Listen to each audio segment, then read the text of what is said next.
నిజామాబాద్ జిల్లా బోధనపట్నంలోని ఆర్డీఓ కార్యాలయంలో గణతంత్ర దినోత్సవ వేడుకలను ఘనంగా నిర్వహించారు. ఆర్డీఓ రాజేశ్వర్ మువ్వన్నెల జెండాను ఎగురవేసి బోధన ప్రజలందరికీ గణతంత్ర దినోత్సవ శుభాకాంక్షలు చెప్పారు. ఎడపల్లి కేంద్రంలోని తహసీల్దార్ కార్యాలయంలో ఎంఆర్ఓ శేఖర్, మండల పరిషత్ కార్యాలయంలో ఎంపీడీఓ గోపాలకృష్ణ, విద్యావనరుల కేంద్రంలో ఎంఈఓ కొడాలి రామారావు, పోలీస్ స్టేషన్లలో ఎస్ఐ పాండేరావు జెండా ఆవిష్కరణ చేశారు. జానంపేట గ్రామంలో గాంధీ విగ్రహం వద్ద సర్పంచ్ సాయిలు త్రివర్ణ పతాకాన్ని ఎగురవేసి జాతీయ గీతాన్ని ఆలపించారు.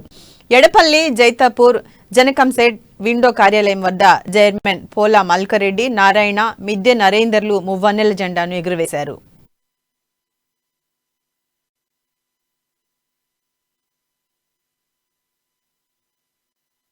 మండల పరిషత్ కార్యాలయంలో, ఎడపల్లి ప్రభుత్వ కార్యాలయాల్లో గణతంత్ర దినోత్సవ సందర్భంగా త్రివర్ణ పతాకాన్ని ఎగురవేయడం జరిగింది.